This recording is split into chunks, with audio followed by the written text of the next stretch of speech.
Oh, everyone's like ready today. Good morning, Oh, everyone. The they numbers are caught already me taking jumping my up. last sip too. Oh my Good God, they are morning, ready to Lori. go this morning, Lauren. Do you see that? Just in time for the holidays, right? Well, did you notice the red? I I planned did. accordingly. I am in I the did. Christmas holiday cheer. Well, man, we don't even need to delay. Let me go ahead and get this screen share going and we'll start the introduction. How are you doing today, Lori? I am doing good. I got a lot going on today for the show, so that's pretty exciting. It's going to be a good one, but then again, I mean, of course it's going to be, right? I know, and I won't play any AI voice like I did last Okay. week. Wasn't that friggin' hilarious? I laughed all week because I thought I was so cool, but Alex one upped me, man. His was Yeah, so funny. It was so yeah, you guys, listen. I know. So I don't think I could be as funny this week. I'm going to tell you that already. I'm going to try, but I may not be able to Between be. the two of you, the chemistry, amazing. So, I laughed a lot afterwards because I thought that was a pretty funny show. well, we're going to have another fun show again today. So, let me go ahead and jump into this introduction and then we will get started. So, good morning again, everyone. We have a ton of people on, and I know the numbers will continue to rise. So, thank you for joining us as always. My name is Lauren Simpson. I am with the SBDC, or the Small Business Development Center. We are a organization that is located nationwide. We have over 1,000 locations, and we are here to help local businesses, small businesses. That's our expertise. For the Los Angeles Regional Network, you'll see that we have several locations. Take a look at those red marks on the waymarks, excuse me, on the map in front of you. You will see that we are in Camarillo, Santa Clarita, Pasadena, throughout Los Angeles, down through the South Bay into Long Beach. And now, as an organization, the SBDC offers no cost business advising and virtual training. Now, when it comes to that business advising, we have a ton of experts in various fields of business, from marketing to construction. If you're looking to, speaking of construction, if you were looking to go from being a handyman and you want to go into construction, we actually have a person who can help you along that route. If you are an existing business and you are looking to grow, we have a team called the Access to Capital team that can assist you with capital. Actually, Lori is a part of that team. And then if you are looking to just create your business, we have people who can help assist you with the business plan.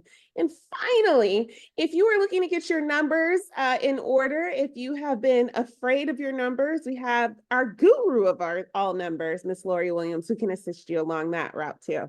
And I will tell you from experience, numbers are just not my thing. But in teaming up with Lori and just sitting in on these sessions, I mean, I am no longer afraid. We also offer virtual trainings. Now, those trainings are going to be comprehensive workshops that can assist your business in, again, beginning. It can assist you in adapting and or growing. So I know I said a ton. Go ahead and get in contact with us. You can reach us by phone, 866-588-7232, or online, smallbizla.org/new client. Now, if you have reached us and you're outside of our service area, which means you are outside of the Los Angeles, Santa Barbara, or Ventura counties, you can go to americassbdc.org/find your SBDC. Really quick, Lori, housekeeping. For those of you who are online, please be sure to put all questions into the Q&A. That's going to be where Lori is monitoring. And then check the chat for useful links, as well as, let me check this chat and make sure you all, yes, you do. Useful links, as well as content. Also, there's the party. Oh my goodness, I almost forgot the party. The party Yes, in the get the chat party. is going to that's going to be where attendees are conversing as it relates to the topic. Sometimes I'll drop in notes that Lori thinks are really good for you guys to take, a second notice at. But we also have attendees who will just jump in there and kind of share some feedback, and we love that. We encourage it. And then finally, Lori, before I'm going to send it over to you, but we have a huge announcement for the shows going forward. So take it away. Yes, so everybody, so here is the news I want you to hold on to. We are going to be back. We're not going away anywhere, but we are temporarily on hold starting at the beginning of the year. You know, I talked about we're not going to have any shows for the remaining of the year. And it really just has to do with the simplicity of getting contracts through. You know, it is the government. Sometimes things get delayed with the holidays. So the show's funded, it's coming back online, but it may be a week or two into January before it gets going again. At this point in time, I just don't know. I'm going to know at the beginning of the year. But Lauren, who's going to tell you how you're going to know, when you're going to know to be back on, she's going to tell us this in a second. She is going to stay in the communication. So, Lauren, where are they going to look? How are they going to see? How are they going to know to say, Lori's back, jump on? How can they keep up with what's I happening? am glad you asked.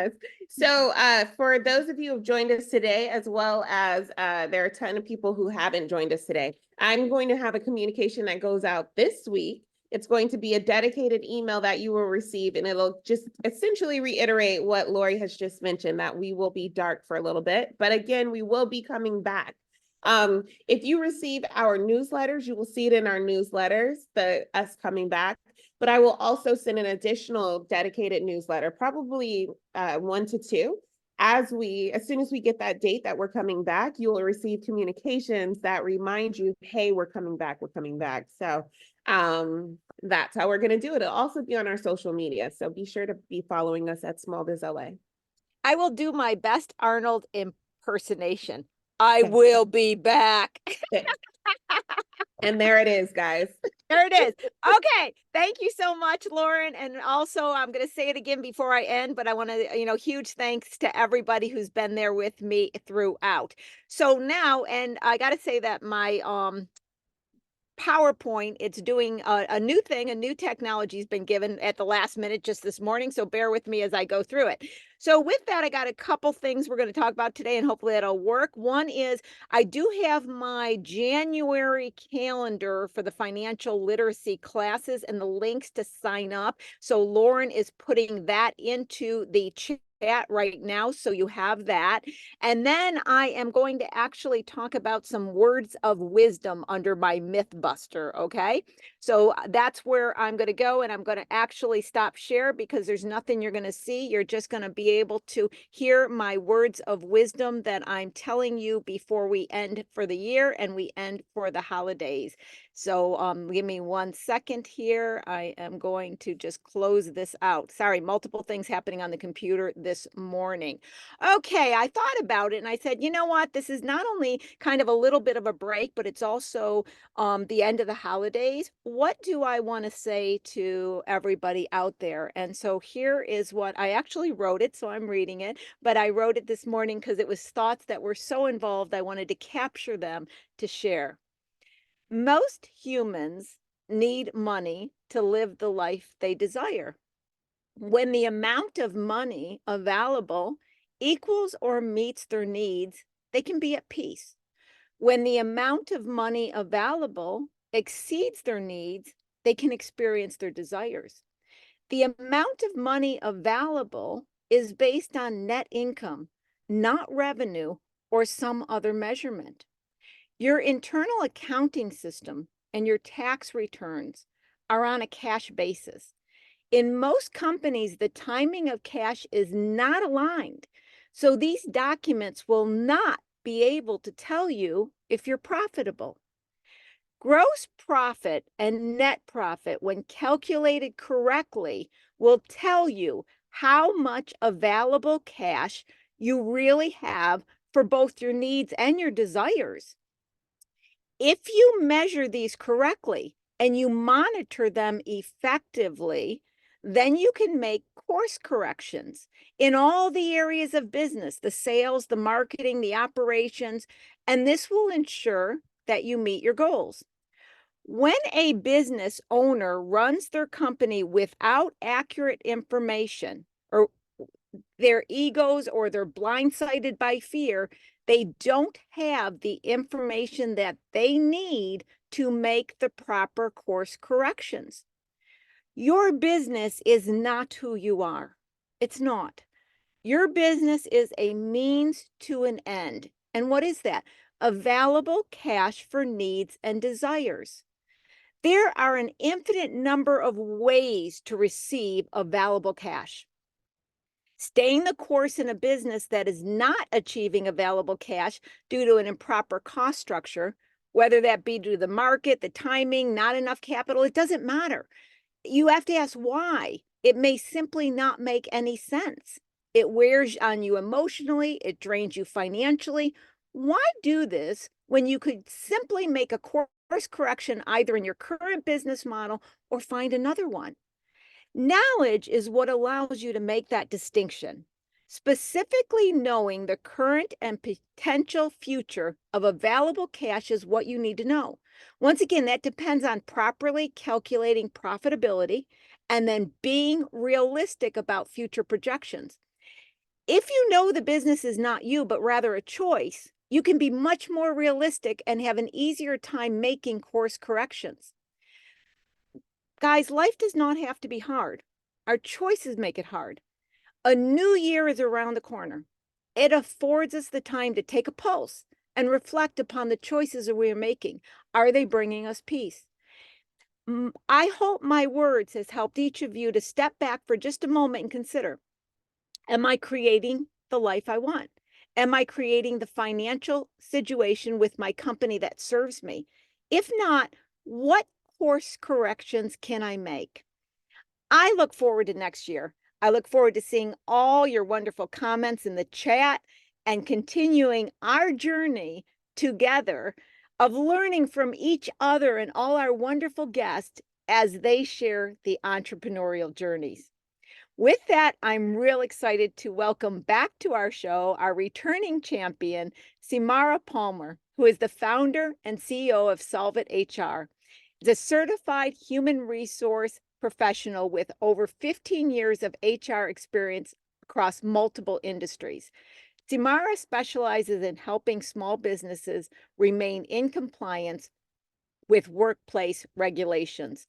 And for me personally, who's been around for a long time and met a lot of people, Xiomara is my absolute favorite because I don't know how to say it other than she knows what she's talking about. She stays on top of it, and she is kind and compassionate in the delivering of the information. She really cares. Xiomara, welcome to the show. Thank you, Lori. It's a pleasure to be back. Always a pleasure to be here. I know. Thanks for having me. You're one of the favorites, and whenever we have a conversation, it's like the conversation could continue and continue, and we run out of time. And there's Yeah. so many topics to cover. And what's kind of always the interesting thing is that the conversation always covers the same thing, it seems, and we never get exhausted in talking about it. So really, our goal is compliancy today. It's talking about Yes. compliancy regulations. Some of them are date specific, with the end of the year. Some Absolutely. of them are understanding things a little bit more. So I know that we kind of both know where we want to go, but I'm going to let you take the stage. Where do you want to talk? What compliancy issue do you want to bring in with? Ooh, yeah. many What do you things want to like throw out spinning there in my first? head right now. Which Yeah, one? compliance in terms of HR or employer compliance. I mean, especially for end of year, I'd say everybody getting ready for to file for their payroll taxes. Also to file, like if you have any independent contractors, same as you would process the W-2s, you also submit a 1099 NEC with the IRS, and you provide that a copy to the independent contractor. The deadline is January 31st. So that's important to understand. If you have done business with someone and have paid them at more than $600, then that is a requirement, something that you need to comply with. Obviously, a couple other things as the year approaches, we do have some things that are going into effect. Minimum wage is increasing to $16 an hour in California. And when the minimum wage increases, also when you the salary increases when you have salaried employees. So that is going up to 66,650 some change. It's twice the state's minimum wage. So so that's important for people that have someone classified as a salary.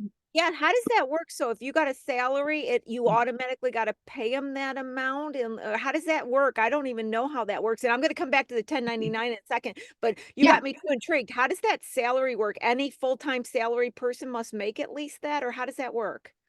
Yes, I mean, ideally, yes. If you have someone classified as exempt, Right. salaried employee, and when we say exempt, we mean exempt from overtime and a lot of the wage and hour requirements that are mandated by by the wage orders in California. So, basically, when you have hourly employees, you pay them overtime when they work over 8 hours in a work week or in a work day, I'm sorry, and then over 40 hours in a work week.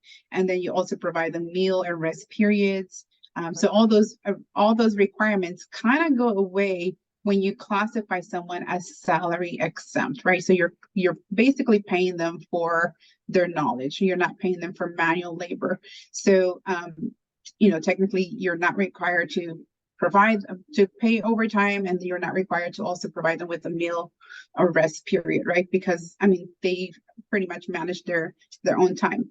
But there are some criteria that you need to meet in order to be able to do that. And one of them is paying them at least twice the state's minimum wage.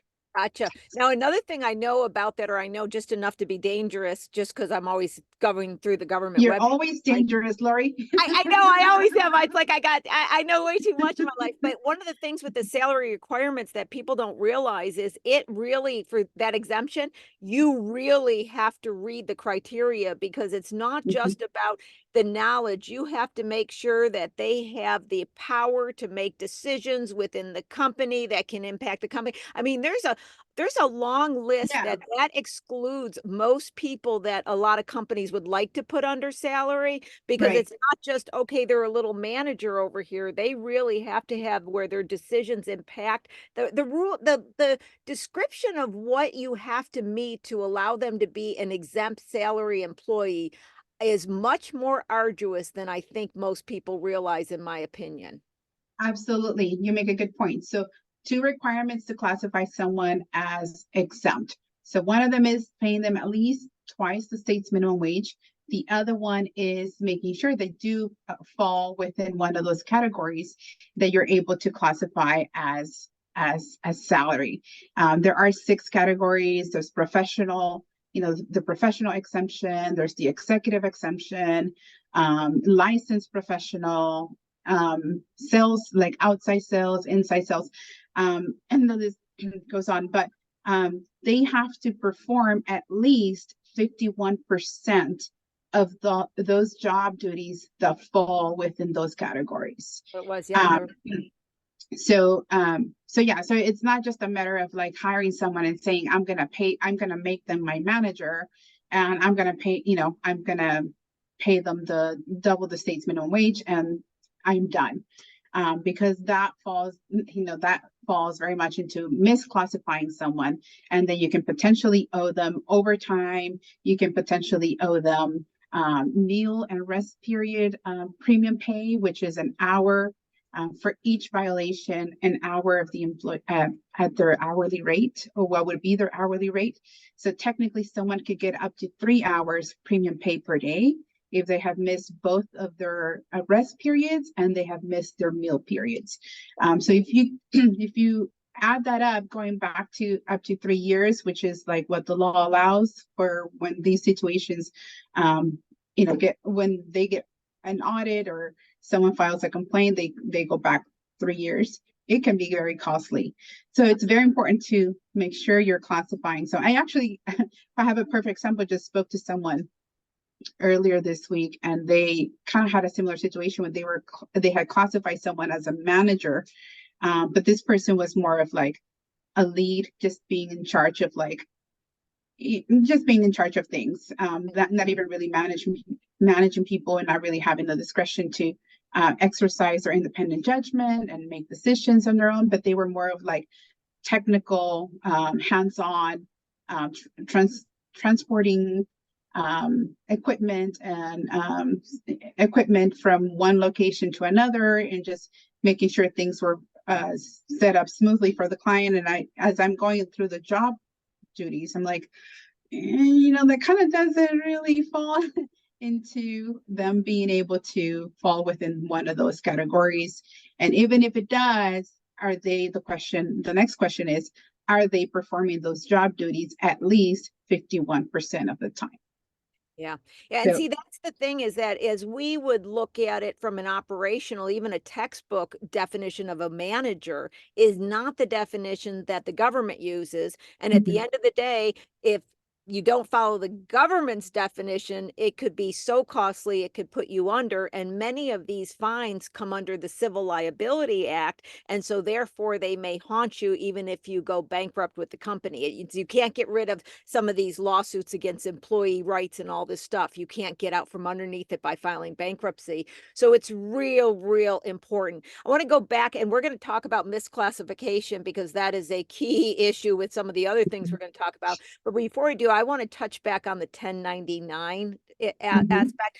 And as like Xiomara was saying, you got to get those 1099s out. I want to speak to it from a person that has to get the 1099s out to independent contractors, as well as an independent contractor receiving a 1099.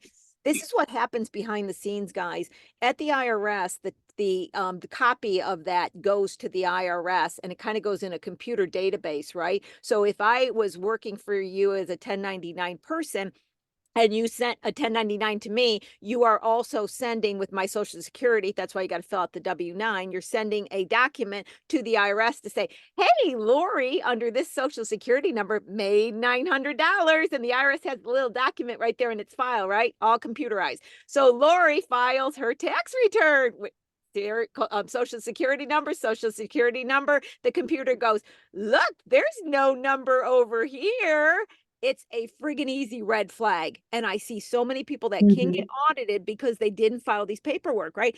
Now, as an enrolled agent, I can't say this is a chance of getting audited or not, because we're not allowed to engage in what they call audit lottery, which I think that's hilarious term. That's the IRS term. Enrolled agents are not allowed to engage in audit lottery. I can't say, well, there's a chance you can get audited. I find that hilarious. I'm like, well, IRS, you say I'm not supposed to do audit lottery, but I think that's kind of a skill personally. But Yeah. oh, my camera's been doing that with the sun, so ignore. Look at, I got a sunlight. I'm magical. But what I'm saying to you guys specifically is there are certain paper trails that happen within the government naturally. And so you want to be so conscious because these can be easily traced back. And so make sure those 1099s get in. And if you don't receive a 1099 and you made money, you are still responsible for reporting it. So that's a little bit about the 1099s. I thought, well, that's a little bit we can say that's not so hard to discuss as much as the next thing we can bring up, because misclassification is just scares me to death, to be honest with you, Xiomara, because I fully comprehend the financial and legal ramifications of misclassification. I feel as though we can't talk about misclassifications without bringing up, I know, here I go again, AB5. Yes. Xiomara, I find that people are still not aware that it even exists. And they believe, when they understand that it exists, things like just structuring your company as a corporation will get you out of it, right? And the thing that scares me about it too is there's not really precedence on what is going to happen in a court case yet. So I just said a whole friggin' mouthful. I know you understand it, but you know what I love about having you on the show? Then I just go, hey, Xiomara, take it from there. Take it away. Yeah, take it Yes. away. Run with it on So, that. Let's walk. yeah, Let's thank you, unwrap Lori. that. Yeah, you're welcome. I just for people that understand, I just threw Xiomara like a really nasty big We ball. will unpack. Yeah, we will unpack this. The gift that keeps on giving. Yes, It it feels does. like. So where do you want to start? Let's go with it. So yeah, so a lot of people are not aware of it because right when it passed, it was like a month or two later, COVID hit. And so it kind of got overshadowed with like everything COVID and kind of got put in the back burner. But what AB5 is basically a law that adopted a new test to be able to classify someone as an independent contractor. So originally we had the Barella test, which was or I mean, still is actually, it still is the law since like late 80s. And it looks at the exertion of control over a worker. So the more control you exert over someone, the more likely it is for them to be an employee rather than an independent contractor. So that's the Borrello test. When this law came into effect, it was due to a lawsuit in Dynamic's case. And basically, the Borrello test didn't quite do the case justice. So the judge came up with a new test and the new law. So new test is the ABC test, and it looks at three different things. So A, and I'm actually going to read this because I don't want to misquote anything on this law, but A is that the worker is free from control and direction of the hiring entity in connection with the performance of the work, both under contract for the performance of the work and in fact, right? So what that means is this kind of takes a little bit of the Borrello test, integrates it in here. But what that means is that when it says both under contract for the performance of the work and in fact, so technically you couldn't just give someone a contract saying, hey, you're classified as an independent contractor, but they're actually going to be doing something else than that contract stipulates. So that's what the first prong is. The second one is that the worker performs work that is outside the usual course of the hiring entity's business. Now, this is the part that gets most businesses and most workers are not able, independent contractors are not able to meet, because a lot of times what happens, or when people hire, when businesses want to hire an independent contractor, is because they are growing. Right. So they are growing, they need someone to come and help. And it's so easy to say, hey, I'm going to hire an independent contractor or even subcontract with a business that is similar to what I do to be able to, continue to grow and continue to provide services to my client. So if you are within the same line of business as the contracting business, then likely you're not going to meet the criteria for the ABC test. Yeah. And, in that B is so friggin' challenging. I don't know if they still have it on the website, but when they first came out with it, they gave examples.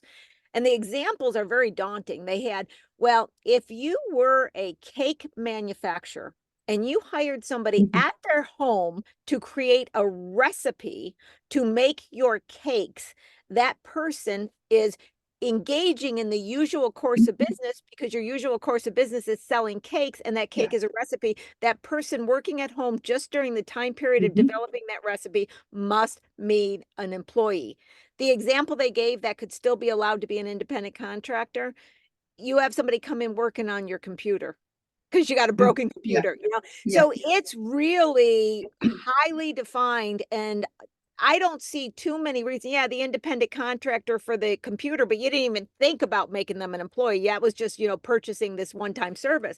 But for the most time, anytime that you'd be hiring an independent contractor, you're a yoga studio, you want somebody to teach a class on Friday, there's not too many things that you're going to be bringing an independent contractor. I think it almost has pretty much eliminated ability for independent contractor in the state of California. Remember, we're talking about I think there's another state in upper New England state that also has a similar law, but we're talking, this isn't a federal thing. This is a state thing, guys, just so we know. And so I just didn't want to interrupt, but I really wanted to give examples to the fact that B is very challenging to get around. It is. Even if, like I say, even if you think you're subcontracting someone else or another business, they can still, like EDD can still determine that that's still within the same line, the same course of your business. I helped a client not too long ago. They were audited by the Employment Development Department. And basically their line of business was apparel. So they, customized and made like different clothing for their clients. And along with that, they also had like a makeup line that they would, that they would sell to the customers as well. So they hired models to basically like use the makeup and, you know, advertise for them, things like that. Well, those models were determined to be part of their business and not That's shocking. I would have never, ever, not, I wouldn't have guessed that. yeah. They were determined to be part of their business because they were selling cosmetics. And so these models were just like advertising for them. So it was like an extension of their business. But, you know, even though the models were like, you know, set up as an LLC, they had their own website, they had their clients, you know, which is some of the criteria, you know, some of the bona fide criteria.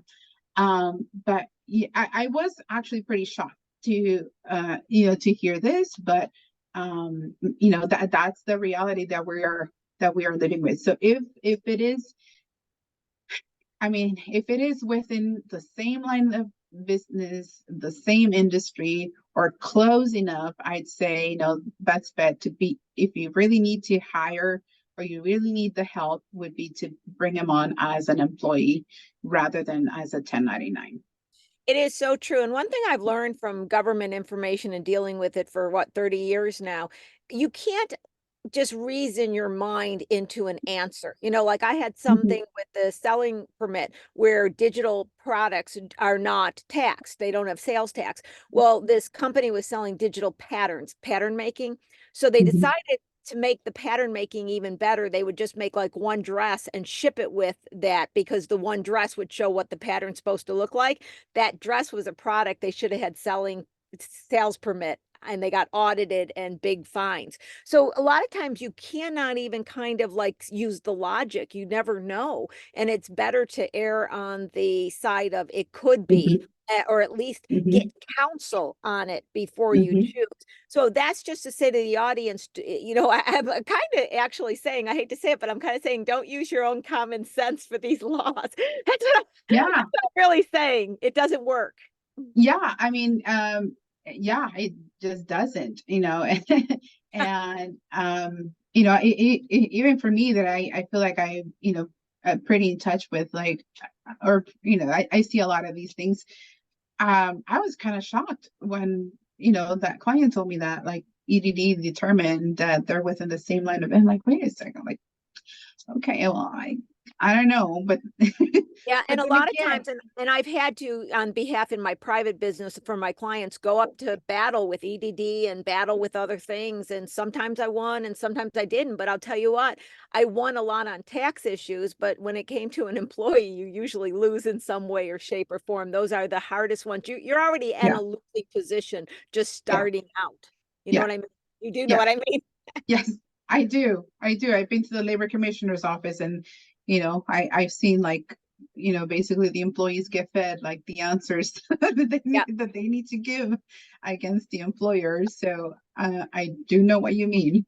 I do. And so with the AB5, I think, you know, we need to have a consciousness about it. But the thing I'm going to come at from a financial standpoint, and I like to bring this up, and we were talking about this before the show, given, you know, the cost, the increase in wages, the increase in some of these laws, it really requires that every company take a prudent look at their financials before they even consider bringing them on, any employers. A lot of times what I think is people believe that that's just the natural progression. You know, you grow up, you get a job, you can do this, you get married, you have kids. They think of this in the business sense, right? Okay, I do this, then I get employees, and then I expand. But not only with the wages and the jobs and stuff like that, it's also a matter of, a lot of times you're better off just increasing the selling price of your product and service, doing less sales and making more money. So even, it always was true that just hiring and growing was not necessarily the correct financial answer. You had to know. It's even more so true now that you really look at this before you go down a road and find out it's hard to back up. Yeah, absolutely. You know, and just misclassifying a worker, you know, that can put you out of business if you get audited. I mean, I'm not trying to be a Debbie Downer here, but I mean, this is just the reality that we're dealing with. Like, misclassifying, the penalties are outweigh, I think, the benefits of hiring someone or misclassifying someone or taking a chance. They range from $5,000 up to $25,000 per misclassification. So, you have 2, 3, 4 people that you're misclassifying. That adds up, and we're just talking about misclassifying, but that's just the penalty for misclassifying. But technically, misclassifying someone as an independent contractor is a violation of every employment law that protects the employees. So we're talking about workers' comp insurance. You didn't provide workers' comp, that's at least $10,000 penalty there per employee. Paid sick leave, which is a requirement that actually is going, I'll talk about it in a little bit because that's changing for next year, but paid sick leave, that's potentially up to $4,000 penalty for not providing paid sick leave to someone.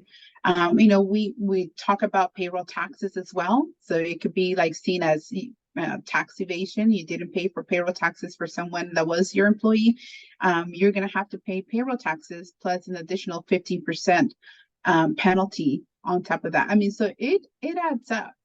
So it's really, it's taking a chance of misclassifying someone is really, in my eyes, not worth taking that risk. I agree. In fact, I tell people I would far prefer to have the IRS after me than anybody at the EDD. And, everybody's scared to death of the IRS. I go, oh no, the EDD, they're much more scary. And that's why I really like to talk about this a lot, is just because I'm starting to see, like I said, there wasn't precedence, and especially with the bona fide situation of corporations, you'll talk about that. There wasn't any, I would say, legal precedence, and there still isn't a lot of legal precedence. So we don't know how they're going to decide on these laws. And I feel as though there's, even for me, and you maybe have more clarity, but I feel there's still even gray area on when it really is acceptable to hire another company if they're engaged in usual course of business. Now, there are times you can, but it's not just okay, they're incorporated, so they're good to go, or they have an LLC. It's not that simple. It's got other aspects to it. So I know that it's still a very much of a gray area, and I want to emphasize that as I'm throwing this nasty ball to you, it's a gray area. So Xiomara cannot say black and white on this, but let's talk about the concept of hiring another company. What is the bona fide that I'm even referring to, and why am I saying it's still gray? Yeah. So bona fide criteria. So basically, first things first, you want to have a contract, right? When you looking to hire another business or a subcontractor, you want to have it in writing and make that clear definition that they are not an extension of your company. Number one. Number two, we're kind of looking at some of the criteria from pulling from the Borrello test, so that they are free from control of the hiring entity. So if you're truly hiring someone to help you, or as an independent contractor, this person or this company or business needs to be set up to be able to hit the ground running. So they need to have their own equipment. They're going to work their own hours. You're not going to be able to schedule them or require them to be on certain times. You're not going to be evaluating their work. So they really are truly going to run everything by themselves.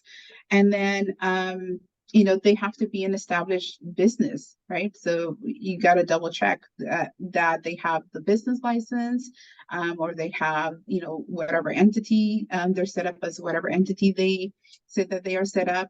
And really the gray area is because if they have employees, if that subcontracted business has employees, those employees could potentially you could become liable for those employees.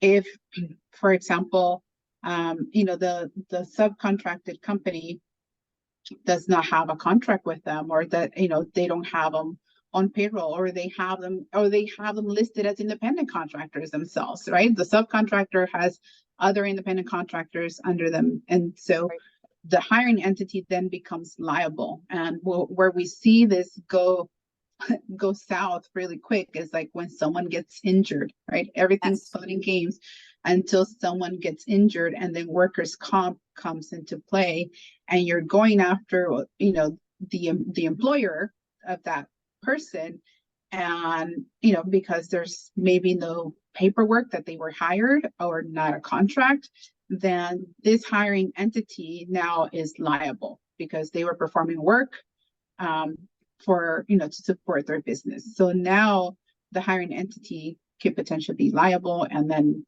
you could get penalties because you didn't have coverage for and for someone that was working for you or And an see, that employee. what you just said is a very scary part, because you think you're just hiring somebody, they got employees, everything seems good, but it may not be. And you're right, Mhm. everything looks okay until suddenly you get an injury, you got a workman's comp. A lot of issues came up with misclassification during the pandemic, unemployment insurance, because people Mhm. put as independent contractors, their client name is the Yeah.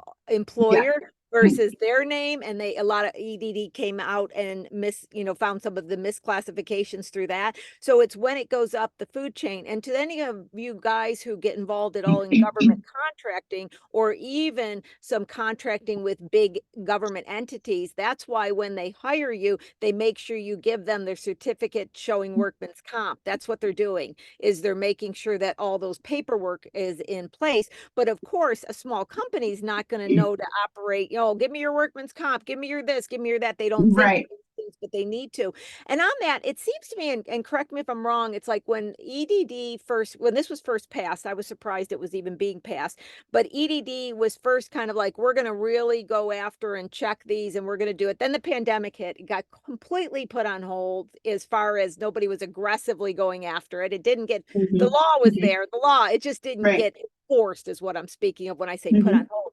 It seems to me just lately I'm hearing about more EDD investigations into AB5, and this is just like my observer. It seems like it's somehow become a hot topic again, that EDD wants to really start looking at enforcing it, and so that makes me kind of want to speak to people more, saying, "Hey, I think you got to be careful because they're going to start enforcing it where maybe they hadn't in the past." Is there any truth to what I just said? Yeah, that is very true. I mean, EDD has ramped up their audits. Okay. You know, since the pandemic. I think that you hit nail on the head when you said, you know, a lot they started noticing like a lot of the people that were getting the pandemic unemployment assistance were listing companies as employers, but they started noticing like, okay, wait a second, we don't we don't have any wages, right? Because like employers have to report wages on every employee to EDD on a quarterly basis, you know, so Right. that's how they're able to check. So yeah, they have ramped up their audits. And not only EDD, but also at the federal level too. The IRS has partnered up with the Department of Labor. Okay. And the Department of Labor has a wage and hour division where they also can audit employers. And so when they're finding misclassifications of employees as independent contractors, they're now calling their buds at, you know, the IRS and saying, hey, you might want to take a look at this. Guess what we discovered? So I mean, really, it it just it has. I just feel like, you know, it too much risk, right? Like the risk outweighs a lot of the benefits. And I mean, also, I'm not here to say that by no means should nobody ever hire an independent contractor, because if you're able to meet that criteria, Yeah. you know, by all means, I do hire someone. But you know, we just want people to be aware of what they're getting themselves into, and make an informed decision before they move on to hiring an independent contractor.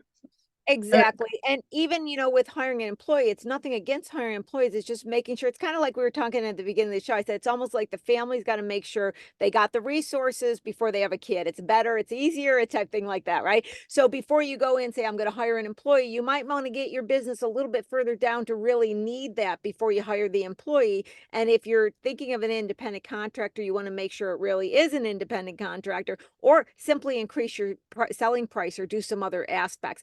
Of course, you know, for me being a business person, I feel like it's a very challenging workaround, you know, because that's how I look at it from a financial business. I feel like it is a little bit of handcuffing businesses, but I'm also big into reality. It is what it is. You've got to just figure it out and make the best decisions based on what it is today. And so when I'm saying common sense, I'm saying you got to use common sense in business. I'm saying we can't interpret a law with our own thoughts. We got to go online, go to the government webpage, read the law and understand the law. Too many people think, okay, this is the law. I'm going to use my common sense. It's interpreted this way. But Yeah. no, use common sense about how to work with the laws and what makes sense to do financially in your business, but go to the actual horse's mouth, which I always say, the government page, Yeah.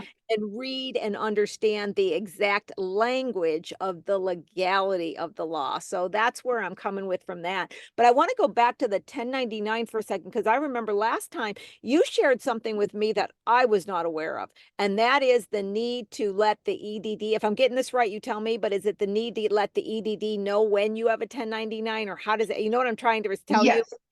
Yes. I see, I forgot it again because I wasn't aware of it. So what No, was you got that? it. You I got got it. it. Okay. So let's Again, talk you're about that, dangerous. because You're dangerous, I Lori. know I have a memory like you wouldn't believe, because I don't think that was always the case. I don't remember that being a law, or That maybe was I not just didn't know. always the case. Okay. This went through, I'd say maybe around 2016-ish. Okay. Yeah.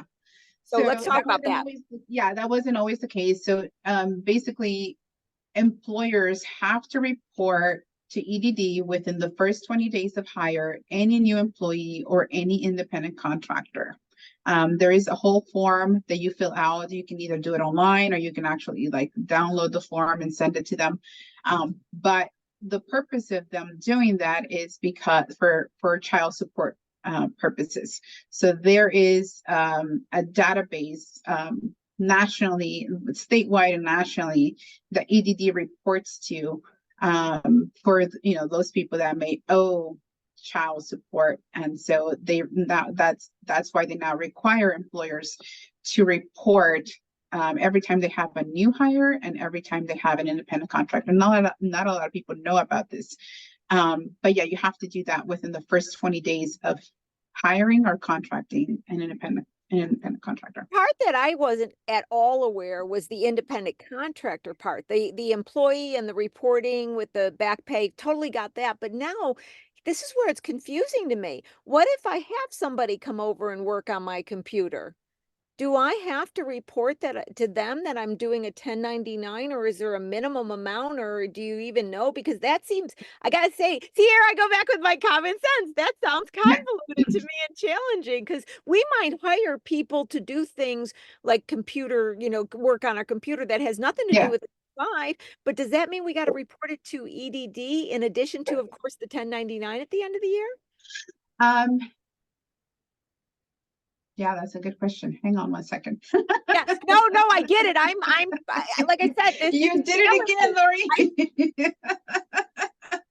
because I'm thinking that I know I do it all because I'm always trying through this stuff. And like I said, this 1099 reporting is very unique to California. Other states do it with employees, but not with independent contractors. And technically, somebody is one of two things. They're an employer or the independent contractor, independent of whether they're corporated or not, right? Let me backtrack a little bit to answer your question. Okay, yep. So there are exemptions from AB5. Okay. And I can't tell you every single one because there's over 100 exemptions. And they change. And yeah. And so it's like marketing professionals, computer professionals with not technically some computer professionals would fall under that category as well. HR professionals, graphic design, a lot of the music industry is carved out as well. I can go on, but I don't remember every single one. But those exemptions, it does not mean that they are actually independent contractors because they are exempt from AB5, right? Gotcha. So remember, we have two tests, the Borrella test, and then we have the ABC test. So the ABC test is what we need to be going by first to make sure we meet the A, B, and C. If someone is under one of those exemptions that you're looking to hire, then we fall on the Borrello test. We're looking at the exertion of control. So if you're actually going to be exerting control over a computer professional that you hire, and you're going to pay them more than $600 for the services they perform, then likely you are going to need to report that as a 1099. Gotcha. Right? That makes sense to me. Yeah. Okay. Yeah. So it's just like I said, I'm not, you said Debbie Downer, and that was a good expression. I'm not trying to be a fear monger. I'm really just trying to have these very in-depth conversations just so people have an awareness, because in my daily conversations with SBDC clients, a lot of them don't know what I'm talking about when I say AB5. And so I'm so glad that I'm always amazed after I do this to you, she's willing to continue to come on my show and talk with me. So that, first of all, thank you. Yeah. And to everybody in the audience, not trying to scare, just making it aware. That's all I'm trying to do here is an awareness that can hurt you. Yeah. And it is, it just comes with so many layers, because there are some exemptions, right? That you can carve out from AB5. It's a, you have to consider, we have to consider, those carve outs and what the law allows for them to, or how they're allowed to be exempt. But for the most part, when they are exempt from AB5, the Borrello test is going to apply anyway.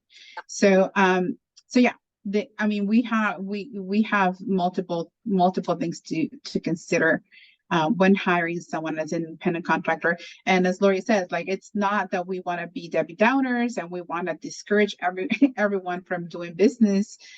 We want you guys to be informed and make an informed decision when you're going to hire an independent contractor, and reach out to experts for assistance. Look at the resources out there, and mainly you want to look at the government entities that are providing the information. So the Department of Industrial Relations would have information on that. The Department of Labor will also have information, the IRS. That's where you want to rely on. Otherwise, you want to reach out to a professional or to a lawyer to help you, just kind of maneuver through what you want to accomplish. Yeah, because there's lawyers right now that are really focusing just on AB5 and trying to stay up on it as well. So I can't believe, as always, we go through so much time. Before we're done, we're going to accomplish, we got a couple minutes here, but we're going to accomplish this. We're going to, first of all, I want you to just kind of list off some of the things that are changing in the new year that you want to be aware of. We'll go over a little bit in time if we need to. Also, then I want to make sure that Lauren and everybody gets your information into the chat, and you've got a nice checklist you're going to share with everybody. So I want to make sure that gets in the chat. So any other, I'm just going to throw it to you. Give us what else we need to have aware of. Of course, that'd be 3 hours, but the highlights of what else we should highlights. Just quick announcements, I would say. Yes.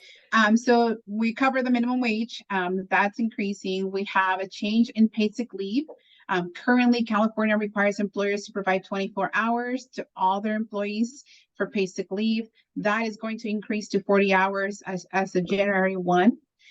We also have a new law that's going to mandate employers to adopt a violence prevention plan, and that there are some exemptions there for employers, but there's some exemptions there, but that's the gist of it.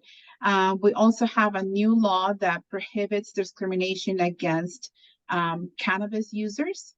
So now the use of cannabis has become a protected category, and employers cannot discriminate against someone or hiring someone because they have a positive test, because you really can't tell if they're under the influence at that moment, or they were using it a week or 2 weeks ago.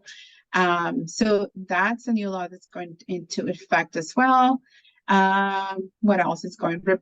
There's a new leave of absence for reproductive a reproductive leave, and then thinking here at the top of my head, I think I'm that's already overwhelmed. yeah, I think that pretty much. Oh yeah, non-compete agreements. That is actually something that's been a law for a long time. And so a lot of employers, what they'll do is they'll require employees to like sign a contract saying they're not going to go work for a competitor, and that's not enforceable or has not been enforceable for a very long time. But now California's really taken it a step further, and basically is not going to require that is against the law, and now going to require that those employers that had a non-compete agreement with employees dating back to 2022, so January 2022, now they have to notify their employees that that contract is void. Wow. Okay. Wow. Wow. Yeah. See, you always bring new stuff. I don't stay up to, I just say, call Xiomara. I don't know. I don't want to know these things. Okay. I Sounds don't like want to that's know. illegal, and you might want to call. So that is pretty much the gist of it. But also, I'm going to be doing a webinar for our Pasadena SBDC Perfect. location and on January 9th. So we'll have more information sent out to everybody, or if they want to check out our website or follow the Instagram account as well. Okay, so let's get that info. Lauren, do you have all of Xiomara's info? And Annie, if you are with us right now from Pasadena SBDC, and you've got any details on the links on Xiomara's webinar coming up in January, throw that in the chat as well. We want to make sure that everybody's got the ability to connect. And Lauren, of course, throw your information in, because what I always say, if you can't get in touch with me, you can't get in touch with Xiomara, get in touch with Lauren. She'll make sure you get in touch with everybody. So Lauren's always the great link. So now you had another thing, you had a checklist. Yes. So if I do have a checklist to be able to help businesses determine whether, it's not detailed, right? But this is just more of like the basics, the things you want to look at to be able to determine whether someone might be an independent contractor or might be an employee. I do have that checklist. If you want to email me, I'd be happy to share that with you. And if you have any questions too, feel free to email as well. Perfect. And I want to make a quick note to those in the chat. Make sure you got to everybody, because a lot of great things you're saying is only being seen by me and Lauren and Xiomara if we happen to see it. So make sure you got your little drop down that says to everybody, so everybody hears these wonderful comments that you're making. There was one question in the Q&A box. If you put it in the chat, I don't always see it, guys, because so much is going on with the party. But when I'm afraid to even say your first name. I don't want to say it wrong. So I'm going to say the person with the question of DB. I'm going to say your name wrong. When we talk about reporting to the IRS, we talk about the 600, that's a 1099. When we're talking about whether or not you have to do a tax return, that's something else, because if you're a business, any transactions, you could have no income, but you have transactions, you still have to do a tax return. And when you're looking at a personal tax return, in addition to business income, you could have investments, you could have kids' mortgages that will require a tax return. So the 600 that we're talking about is the filing of a 1099. And I'm talking about when you file your tax returns, have an awareness that you have that income. But the filing of the tax returns, the personal, could be income from other sources and transactions from other sources. So it's not completely aligned, although it's a part of it. So I just wanted to add that last comment in. So with that, Xiomara, my head's spinning. The listing of new laws. Mine too. My head's spinning. I'm like going, I need a nap after this. I really do. And I think at the end of the day, it really is about being smart. I mean, the fact is, there's always been business rules and laws. It's been about forever. I mean, you can imagine when, okay, we're going to end it in a joke, okay, but I just got this vision. I got to imagine that when, Henry Ford created the car and we were all going down the dirt road, and then suddenly the first speed limit sign came up, we were outraged. What do you mean speed limit, right? My horse didn't have a speed limit. And then you found out, well, you're going to get a ticket if you have your 450 horsepower car going too fast. Yeah. So every time that society has had a law, there's a little bit of a retraction to it. I'm not saying that, laws are more or less. I'm not even going to go there, but I'm going to say it's just about always having an awareness, making a conscious choice, seeing how you can create a life, a business to meet what I was saying earlier, your needs and your desires with an awareness. Because, I don't know, and I'm not the expert on being in peace, but I would say if you got an EDD lawsuit, that probably is not bringing you peace. It's not. And it's, and one thing I would say, like, anytime you get a lawsuit or an audit from EDD, it's not the time to like try to prove to them that they're wrong. Right. It's the time to really, like, try to negotiate with them and see how, what things they can be flexible with. Yeah. Absolutely. So when we get going again in January, of course, we're going to have you back on, because many of these that are coming up, we need to discuss and say are now here, right? And so we can Yes. talk about, because who knows, AB5 may have some more exemptions. What I think is going to be interesting is it'll probably have more precedents. It'll have more Yeah. things that went to court and got decided on, and we're going to get more of an understanding on how they're applying the law. Because if you understand legal, it's creating the law, it's enforcing the law, and then it's applying the law, Yeah. precedents, and all that plays into our judiciary legal system, which gives us an idea on how to advise going forward on following the law. That was very profound, wasn't it? Yes. I felt like I was at law school. I know, and I'm not even a lawyer, but I've been around it enough to understand that stuff, right? So anyway, I want to thank you. I want to get Lauren back in here. Lauren, I want to know, is your head spinning? Because my head's spinning. Is your head spinning, Lauren? So I had to put on a like tighten up my collar to better brace it.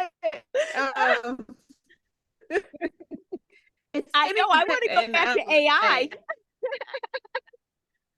Yeah. Yeah, I mean, last week with the spinning AI for was much sure. more fun. But I like the discourse between the two of you. I know, right?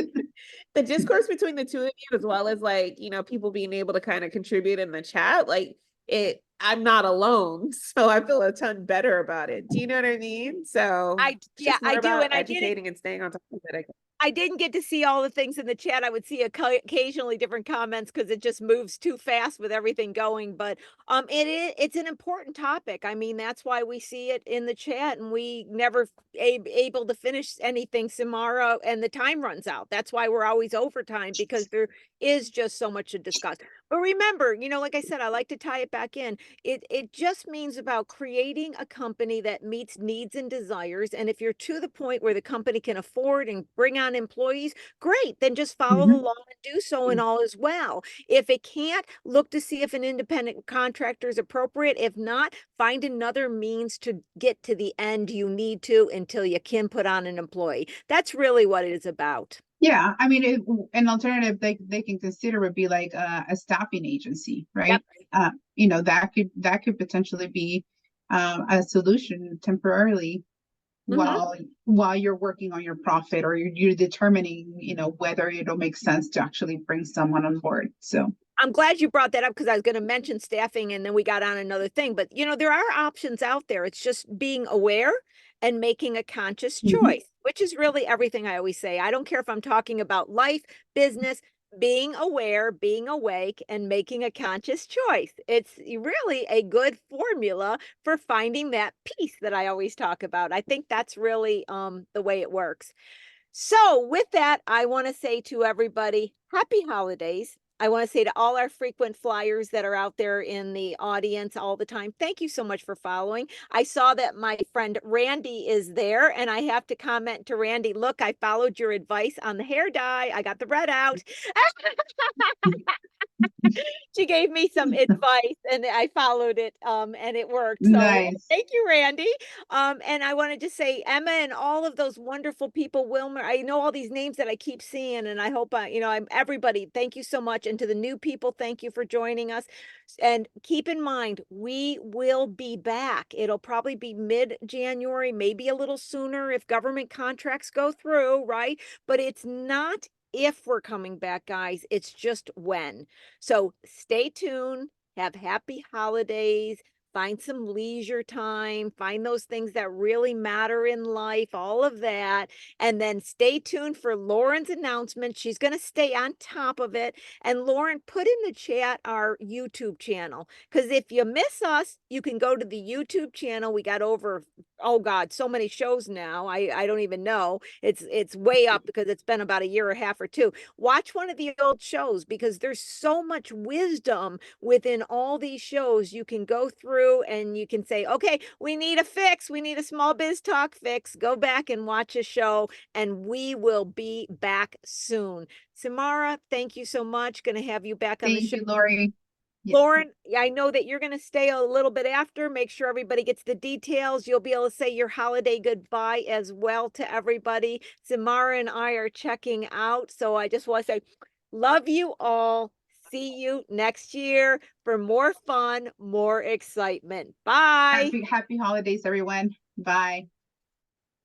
Bye, ladies. Happy holidays to you. All right, everyone. So be sure to check the chat. I've got the link to the YouTube in there. I have my email address in there as well. If you are not receiving our SBDC newsletters, please be sure to drop your email in there.